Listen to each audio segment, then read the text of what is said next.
Sebelum kita masuk ke bab, kita lihat judulnya dulu. Kata-kata struktur dan fungsi. Kita lihat dari sini. Dari sini kita bisa lihat bahwa bab ini menginginkan kita itu struktur. Kuncinya adalah kita mengetahui nama bagian-bagiannya. Sedangkan fungsi, kita lihat sini adalah bagaimana struktur itu berfungsi. Jadi, kita melihat, nah ini nih, hubungan struktur tersebut dengan fungsinya. Artinya apa sih? Jadi misalnya gini, di akar itu ada rambut-rambut akar. Ada rambut-rambut akar itu kita tahu nama bagiannya adalah itu rambut akar. Fungsinya adalah untuk memperluas bidang penyerapan. Karena akar untuk menyerap unsur hara di tanah. Oke, sekarang kita lihat struktur dan fungsi jaringan tumbuhan. Kita bagi dalam, nah, dari bawah ya, akar, ke atas sedikit, batang, lalu yang hijau-hijau, daun, lalu yang berwarna-warni, bunga. Nah, kalau saya gambarkan struktur tanaman secara singkat, nah, bawah tanah. Jadi, struktur akar nomor 1, 2 batang, 3 daun, 4 bunga. 1, 2, 3, dan 4 adalah bagian-bagian utama dari suatu tumbuhan. Sekarang kita mulai dari bagian pertama, bagian akar. Akar. Kita sudah lihat sebelumnya bahwa akar itu terbagi menjadi berapa? 3 daerah kan? Sebetulnya bukan akar saja, semua bagian ujung dari tanaman itu terbagi 3. Jadi saya ulang lagi. Nah, kita mulai sekarang dari atas. Ada bagian lagi di bawahnya. Nah, ini seperti tudung di bawahnya. Saya bagi bagian-bagiannya. Bagian atas disebut bagian diferensiasi. Bagian bawahnya disebut daerah pemanjangan. Bagian bawahnya lagi disebut daerah pembelahan. Jadi apa artinya? Diferensiasi itu ketika jaringan itu mulai berkembang menjadi jaringan yang berbeda dengan jaringan lainnya. Namanya different. Different itu artinya adalah berbeda kan? Diferensiasi, perbedaan. Contohnya, dari epidermis berubah menjadi ini, salah satu modifikasi dari epidermis, rambut akar. Sedang sekarang pemanjangan, ini biasanya adalah daerah pendewasaan, bisa juga disebut seperti itu. Dari sel yang kecil menjadi sel yang besar. Sekarang, kita lihat daerah ujung, pembelahan. Pembelahan ini karena ada suatu jaringan yang selalu membelah. Nama jaringannya meristem. Meristem ini karena terletaknya di ujung, ujung itu bahasa latinnya adalah apex, jadi meristem apikal. Nah, contoh di sini adalah si tudung akar. Nah, oh ya, saya lupa di sini juga ada bagian namanya tudung akar. Tudung akar ini untuk menembus tanah. Kadang-kadang ada bagian-bagian tanah yang sangat keras. Dan kalau selnya menembus itu akan rusak. Jadi digunakan tudung akar. Oke, berikutnya kita membahas tentang, ini kan dilihat secara ke bawah ya. Nah, ke bawah seperti ini. Sekarang kita melihat secara melintang. Misalnya kita potong bagian ini nih. Nah, akar ini kita potong. Bagaimana jadinya? Nah, saya gambar dulu bagiannya. Jadi, misalnya saya gambar seperti ini.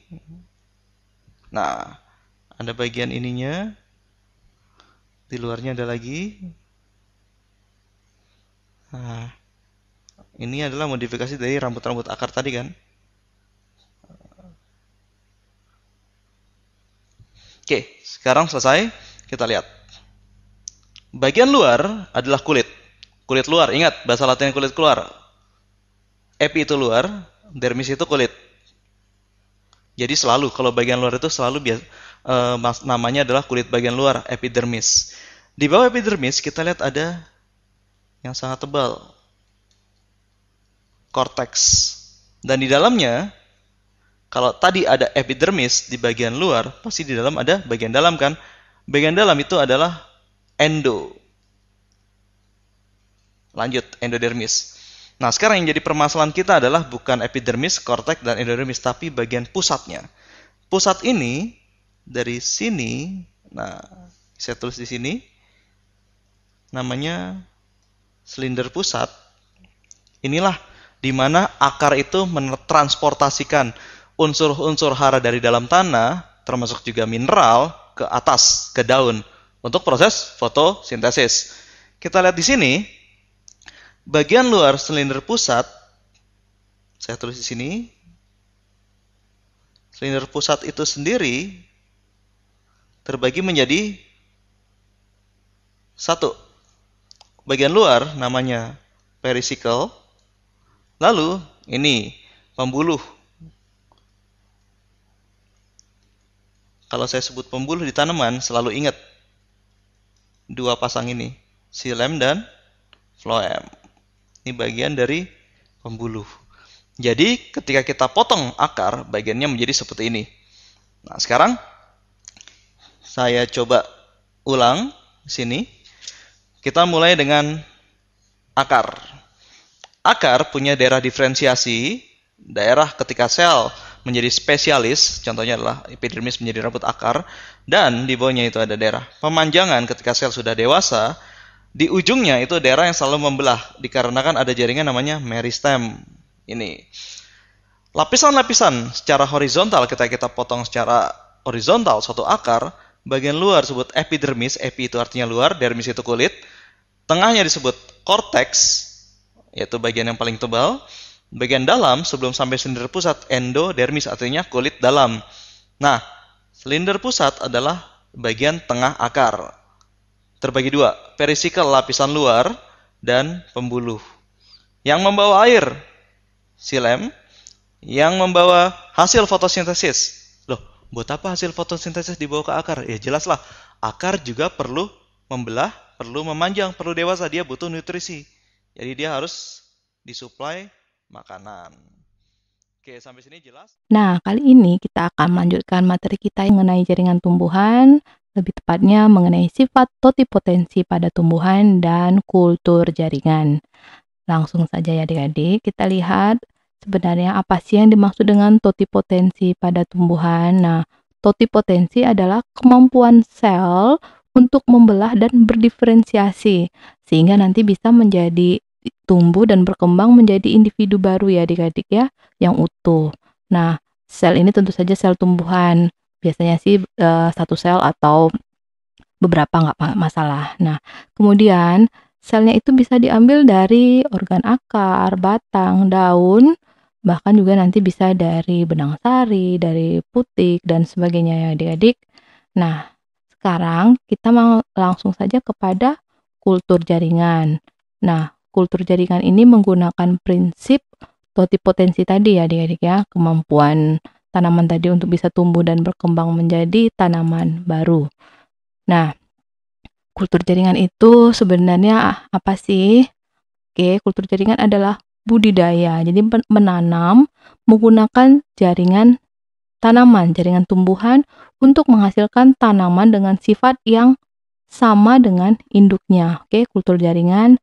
Dan biasanya kultur jaringan itu juga pasti erat kaitannya dengan aseptik. Jadi dia dilakukan secara steril. Jika ada sesuatu prosedur yang dilakukan secara tidak steril, maka prosesnya bisa menjadi gagal ya adik-adik ya, malah tidak akan tumbuh tanamannya, yang tumbuh malah jamur atau bakteri karena tidak steril. Nah, sekarang kita lihat apa sih manfaat atau keuntungan dari kultur jaringan. Nah, kalau seperti ini tanaman anggrek ya adik-adik, pasti adik-adik tuh udah tahu nih, apa nih manfaat dari kultur jaringan yang seperti ini, prosedurnya, prosesnya, atau teknologi yang dilakukan pada bibit anggrek yang ini. Pasti manfaat yang pertama, kita tahu bahwa ini mirip induknya, sifat tanaman nanti anak yang dihasilkan atau tanaman yang dihasilkan ini mirip dengan induknya. Mengapa? Karena tidak melalui proses perkawinan ya, jadi tidak ada penyatuan nanti antara induk jantan dan betina sehingga anaknya nanti bisa sifatnya bisa berbeda, tidak. Oke, jadi kalau nanti misalnya induknya buahnya manis, ya anak dari hasil tanaman itu yang dihasilkan juga berbuah manis. Oke, dan masih dari gambar ini pasti seragam. Kemudian tidak butuh tempat yang luas ya adik-adik, tidak butuh. Kemudian dalam waktu yang singkat bisa dihasilkan banyak tanaman dan tidak mengenal musim. Kemudian ini bisa membantu untuk melestarikan plasma nutfah. Jadi banyak sekali sebenarnya keuntungan dari kultur jaringan. Tetapi ada juga kerugiannya, atau ya mungkin kalau kita lihat di sini butuh biaya awal itu lebih tinggi. Oke, butuh biaya dan tidak sembarang orang bisa melakukannya. Harus orang-orang yang punya keahlian ya adik-adik. Dan setelah dihasilkan tidak bisa langsung ditanam. Dia butuh aklimatisasi. Jadi penyesuaian dengan kondisi nanti sehingga ini bisa ditanam pada nanti kepada media tanam selanjutnya atau pada tanah ya, tanah atau pot seperti itu.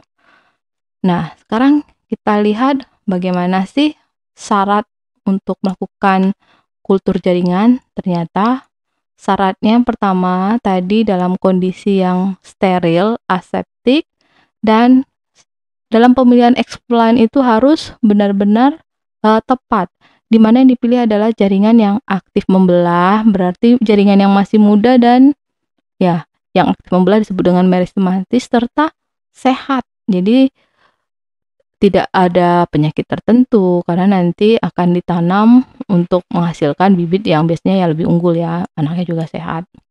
Nah, sekarang tadi berdasarkan explant ini adalah asal atau sel yang akan ditanam tadi ya, explant ini.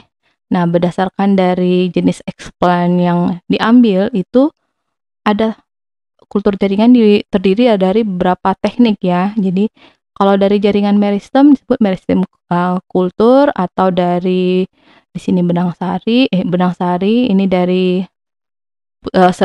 putik, kemudian bisa dari protoplas atau kloroplas atau perpaduan dari dua protoplasma ya, protoplasma. Nah, itu hanya tekniknya, karena tidak berarti tidak hanya dari akar, batang, dan daun, tetapi bagian yang tadi meristem atau putik dan benang sari tadi dan lain-lain adik-adik ya. Nah, kita lihat prosesnya.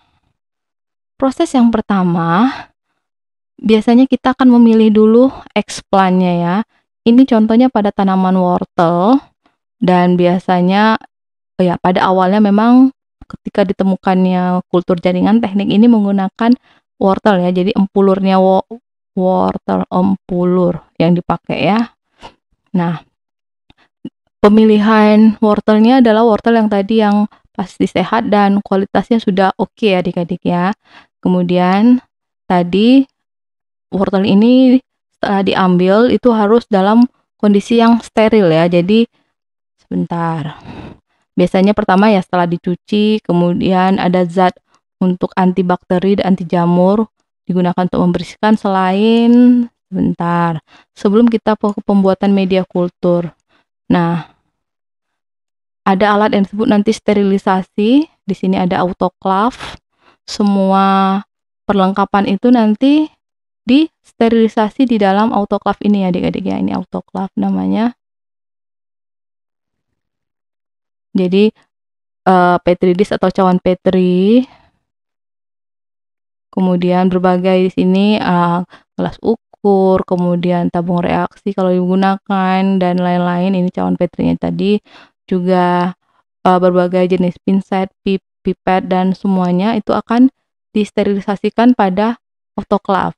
Kemudian ketika tadi kita menimbang berapa gram nanti media agar, berapa gram nanti misalnya vitamin atau lain-lain yang dibutuhkan. Nah, timbangan digital yang harus dipergunakan agar lebih tepat. Nah, semua dilakukan di dalam alat ini ya adik-adik ya, laminaire airflow untuk menanam seperti ini. Jadi yang masuk hanya tangan saja, ada lubang di sini. Ini untuk menghindari kontaminasi dari jamur, bakteri dan sebagainya. Dan biasanya ya menggunakan di sini sarung tangan, bahkan juga masker, pelindung rambut atau topi ya, agar ya tadi mengurangi kontaminasi, agar semuanya benar-benar aseptik. Nah, sekarang kita lanjutkan. Tadi pertama kita memilih explant-nya, kemudian kita melakukan pembuatan media kultur. Media kultur menggunakan media agar ya, agar-agar dan mengandung vitamin, mineral, hormon pertumbuhan, zat tumbuh, dan ada bahan lainnya, glukosa, protein, dan sebagainya. Itu yang pertama. Sebenarnya udah yang kedua ya, pertama tadi pemilihan explant. Nah, setelah medianya siap, medianya juga nanti disterilisasi ya adik-adik ya, setelah dibuat, dimasukkan ke dalam ini. Sebentar.